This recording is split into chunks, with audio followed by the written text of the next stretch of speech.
Okay, so let's dive into one of the biggest, buzziest topics in AI right now, the context window.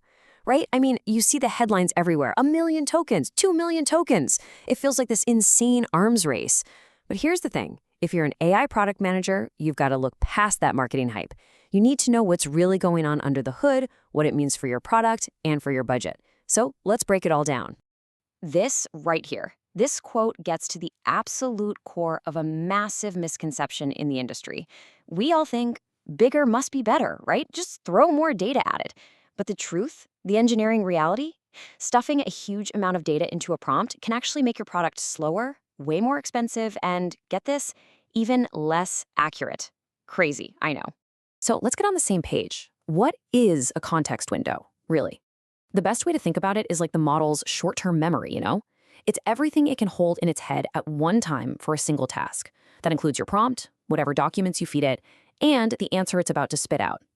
If you try to give it more than that, stuff just starts falling out. It basically forgets the beginning of the conversation. All right, section 1, the big window dilemma, why bigger isn't always better. And this really gets us to the heart of the problem. Look, the idea of a model processing an entire book in one shot, that sounds incredible, right? It's a game changer. But that amazing capability hides some really, really serious trade-offs. We're talking about things that are going to directly hit your product's performance and, you guessed it, your wallet. So to really get why, we've got to pop the hood open for a second and look at how these things actually think. It all boils down to this core concept called the self-attention mechanism. Now, that sounds complicated, but the idea is simple. To understand how words and ideas relate to each other, the model literally compares every single token, think of a token as a word or part of a word, with every other single token in the context. It's how it builds context. It's super powerful, but man, you can imagine how that gets computationally expensive and fast. And this is what I call the pain of quadratic scaling. This is where it really starts to hurt. See, the cost doesn't just go up in a nice straight line. Oh no, it scales quadratically. So what does that mean? Let's say 2,000 tokens is your base cost. Okay, now, if you just double that to 4,000 tokens, you'd think the cost would double too, right? Nope, it goes up by times 4 times.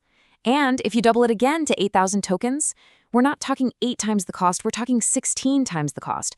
This is the hidden financial landmine of just blindly using bigger context windows.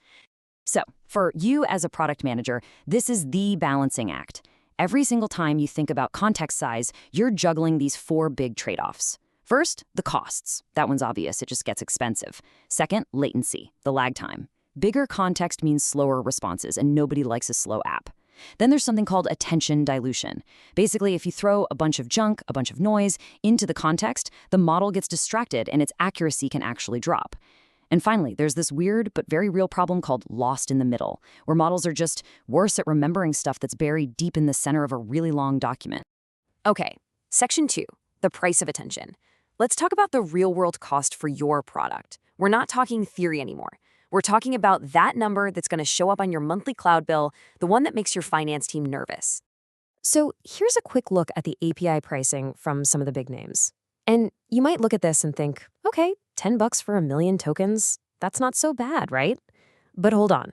Remember that quadratic scaling thing we just talked about? When you're using these massive context windows, you aren't just processing a few hundred tokens. You're processing tens, maybe even hundreds of thousands of tokens with every single API call. And let me tell you, those seemingly small costs, they add up scarily fast. And here it is, the sticker shock. We ran the numbers. A pretty small app, maybe doing just 10,000 requests a month, if you're using 100,000 token context, you could be looking at $2,000 a month. And get this, that's just for the input. That's before the model even writes a single word back to you, and the output can cost 3 to 5 times more. So yeah, choosing a massive context window isn't just some tech decision. It is a budgetary time bomb. Okay, section 3, RAG, a smarter approach, shifting from more data to the right data. So if just cramming everything into the context is a bad idea, what's the alternative? The answer isn't about brute force, it's about being clever. It's about shifting our mindset from more data to the right data. And that, my friends, is where a beautiful little system called Retrieval-Augmented Generation, or RAG, enters the picture. So what is RAG? The best way to think about it is like having a super smart research assistant. Instead of handing the LLM a whole library and saying, good luck, find the answer in there, The RAG system first runs to the library, finds the exact book you need, flips to the perfect page, and just hands that one page to the LLM. It retrieves only the most important, most relevant info and gives that, and only that, to the model to work with. So let's put them side by side. When would you use one versus the other? Think of it this way. A massive context window is like a microscope. It's fantastic when you need to do a deep, complex analysis of a single document where every word matters, like a legal contract. RAG, on the other hand, is like a search engine on steroids. It's built for plucking out specific facts from millions of documents. The big takeaway here, they're not enemies. They're just different tools for different jobs. You wouldn't use a hammer to turn a screw. All right, Section 4, Case Study, UPI Spend Categorization. Let's put this theory into practice. It's time to get our hands dirty with a real-world example that I think will make this crystal clear, categorizing your spending. So here's the product brief. Your goal is to build a new feature. It needs to look at a user's last 500 UPI transactions, that's the digital payment system in India, and categorize each one as either essential or luxury. So put on your product manager hat. How are you going to design the call to the LLM? What's your plan? Okay, so there are basically two ways you could tackle this. Path number one is the naive, large context approach. You just dump everything, all 500 full transaction descriptions straight into the prompt. We're talking 25,000 tokens, maybe more. It's going to be super slow and cost a fortune. But then there's path number two, the smart RAG approach. Here, you step back and ask, what does the model actually need to know? And you realize it's just a few key things: the merchant's name, the amount, and this super useful little thing called an MCC code, the merchant category code. It's basically an industry code that tells you if you bought something at a grocery store or a fancy restaurant. And this is why this smart approach wins, hands down, for a problem like this one. I mean, think about it. Does the model really need the transaction ID number or the exact timestamp down to the millisecond to figure out if a Starbucks coffee is a luxury? Of course not.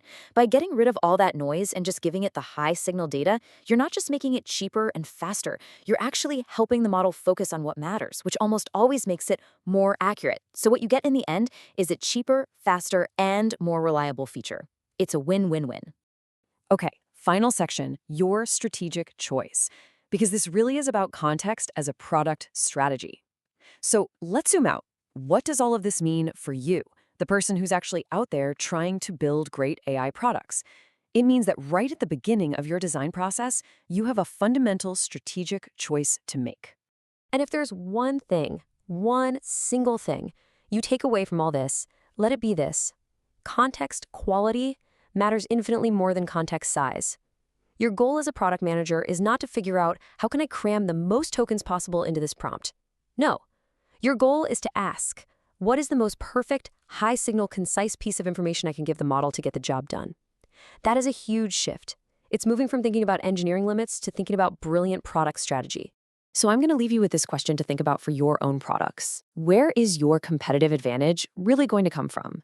Is it going to be built on paying top dollar for the biggest, most expensive context window you can find? Or is it going to be built on smarter context engineering, building a system that's clever, efficient, and delivers better, more reliable results for a fraction of the cost? I think the answer to that question is going to separate the good AI products from the truly great ones.